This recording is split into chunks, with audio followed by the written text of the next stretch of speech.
Welcome, everybody. Today we're going to be talking with Norah McMahon about her experience being part of St. Joseph's Parish. And to start off, Norah, we ask everybody the same question. When did you start coming to St. Joe's? Terry, I started coming in 1967. Whoa! I was going to university. I was starting to study at Ottawa U, so I came in 1967. And why did you join St. Joe's? Well, I lived in the area. I was actually part of a religious community at the time, and our house was here, and so it was natural to come. But like from the very outset, it was obviously a place that was so alive, and where the faith was so alive that, except for a period of time, 1970 to 75, when I taught in the Pontiac and Hull, I've been here ever since. So, and for me, I think that quality of aliveness has been sustained over the years, so that's probably why I stayed. Now, for those who are unfamiliar with the parish, how would you describe the aliveness that you referred to? Well, when I came, so that was the fall of 1967. That was probably, the very end of the 50s church. I think there were actually ushers, on Sunday. The church was filled, like people still dressed up a lot, and there was always a bustle. That hasn't changed. Father Laurie Conlon was here, and he was, a very active pastor, and the church had, all sorts of priests and brothers living in the rectory at the time. So it was, I think, the end of the 50s church with that very strong sense that Vatican II was going to change things, and as I became a member of the parish, that started to happen. Okay. Now, Norah, you've been involved in several ministries. Now, the one I know you best from is the adult choir. Yes. So what are your perceptions about joining the adult choir and how it's evolved over the years? So again, when I first came here, this is probably part of my memory loss there, Terry, that those memories are vague. I think the choir was still singing in the loft, and there was a brother in charge of the choir, and the choir was very formal. And then with Vatican II, to Jamie's horror, the folk masses began.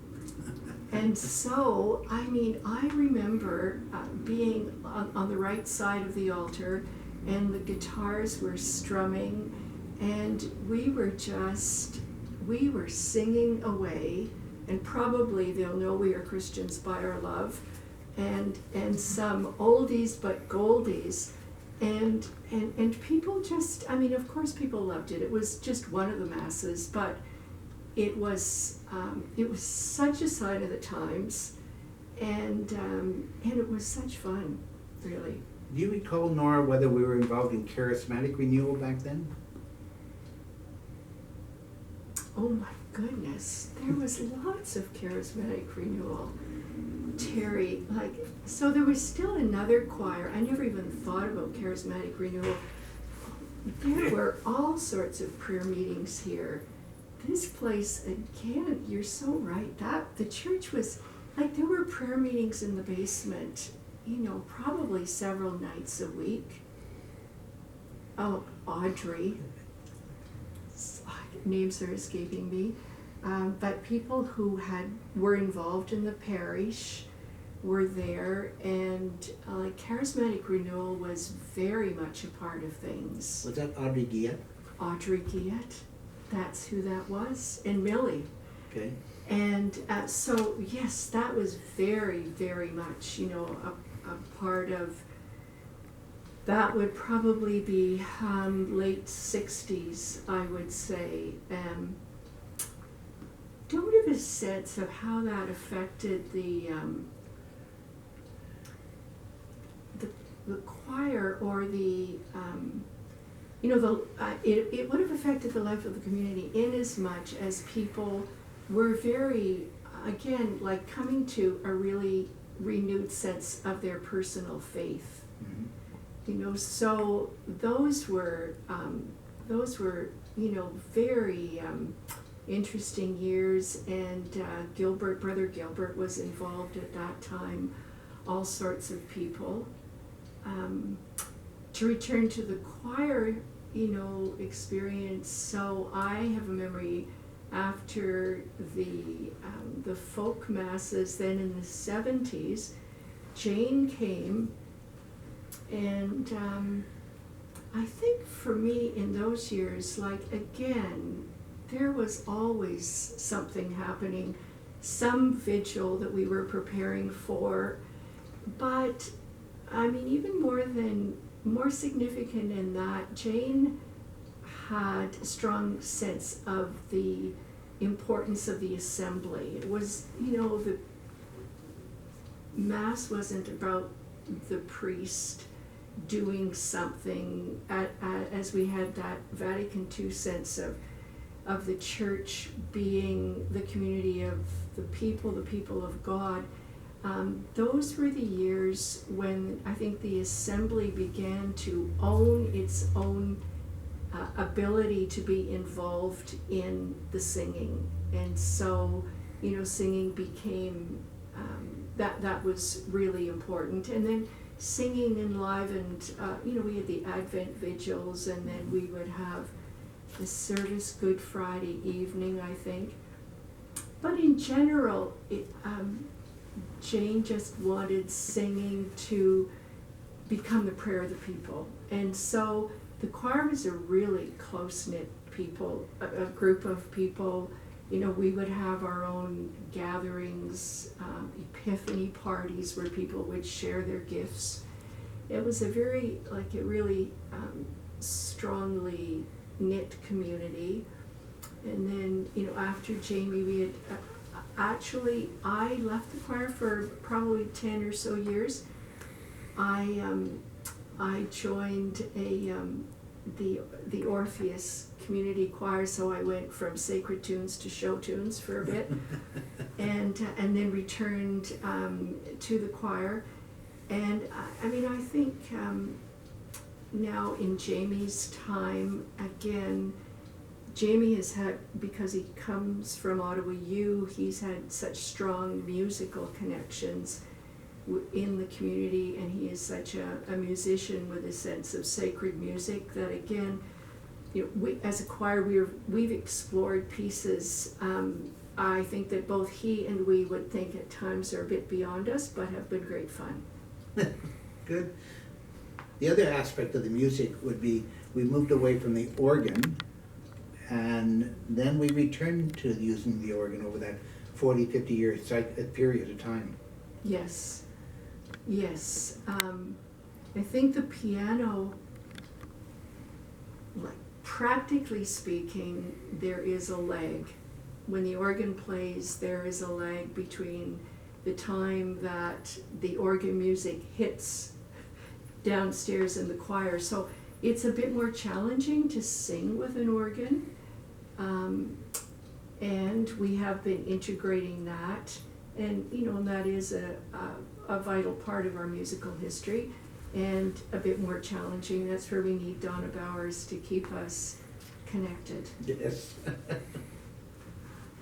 Now, there was one time when we had Father Fred McGee as our pastor, and he was a very dynamic pastor.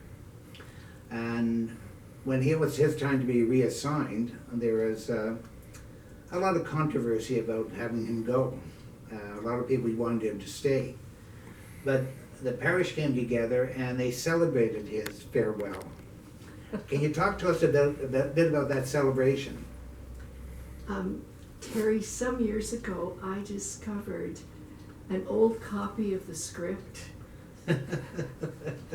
So as you well recall, we went to the Civic Center and we created a skit that, in a loving way, dare I say, mocked Fred's enthusiasm, and he enjoyed it thoroughly. So those were lavish years, full of, like, so many people and so many actions. So you may recall some things that I don't, but in those years with Fred, we often had programs as part of our services. So one of the things that I remember as part of the skit, we had people on roller skates, rolling around distributing programs, and Jerry Kelly jumped out of a box with Fred's famous "Be Greeted," and we had, in those years, we also had all sorts of banners. Oh, yes. We had banners for every occasion, and so for the Civic Center, if I remember rightly, we had banners for ordinary time, and we had toilet paper rolls and all sorts of, all manner of ordinary things. Anyway, it was great. I recall it being great fun, and Fred was beside himself with laughter, which was the most important thing. Most definitely. And I think it was such a manifestation of the depth of and the quality of life that we could create a whole skit out of the different experiences that we'd had. Good. Now, you've been involved in other ministries in the church. Yes. Do you want to share some stories about your other ministries? So I was just thinking about that. So in Fred's time, there were always different things happening, but I remember Fred had kind of small group sharing groups, and I remember being involved in that, and those were the early, as the parish was changing, it was very evident that Vatican II was having a major impact on our lives, and I remember one elderly woman saying to me, I know that all these changes are really good. And I said, well, I'm really pleased that you've come to that. What makes you think so? And she said, well, because the Pope said so. So that was the small group sharing. In the 80s, I was involved, in the early 80s. By this time, I was part of the Emmaus community. It was a group of usually 6 women and 1 or 2 Sisters of St. Joseph, and we lived down on Daly, and we were very much a part of the church life, and very involved in the Women's Center in its early years. And as I was just reflecting on that, I was recalling sitting around with a group of the women, and I was finishing my school year. I was teaching at Parish, and one of the women said to me, one of the older women, probably my age now, said, so what are you going to be doing for the summer? And I said, well, I hope to take some holidays, and in a very droll voice. And she said, I didn't think that people who worked for God ever took a holiday. So I had to set her straight on that one. Year 85 and 86, I worked on the team with Doug Crosby. I took a year off school and worked on the team, and that was a really interesting experience. My mandate was education. So we set up all manner of opportunities for learning that people took advantage of. But possibly what I recall most from that year was our experience in the parish with Senator Jacques Byrne. Oh, yes. So Senator Jacques Byrne was the founder of Katimavik and Canada World Youth, a Liberal senator who by 1985,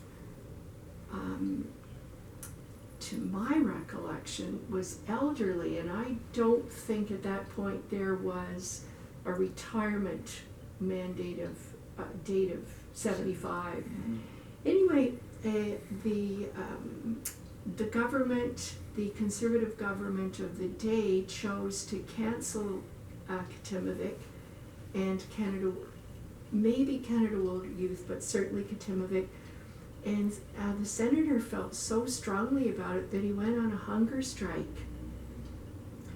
And somehow or other, Doug heard about it, and Doug and I went to visit him on his hunger strike, and he said, he told us that this program was just so important that he felt he had to make a statement, and he was involved in this hunger strike. So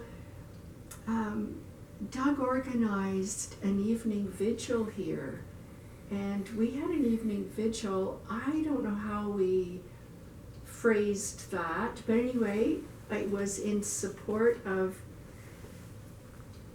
Katimavik and the good work that it would do, and all sorts of people who weren't part of the parish came. And then on Easter Sunday that year, after the liturgy here, the whole group of us went down and celebrated the Eucharist in the Senate chambers with Senator Byrne. He ultimately did end his hunger strike, and the program was restored. Good. So, what else? What other things? I was involved in the parish council around the year 2000, and those were the years that we were doing renovations in the church. Mm-hmm. And then always renovations can be sticky issues. And we managed to make our way through that. And I think it was March 19th of 2000 that we officially finished there.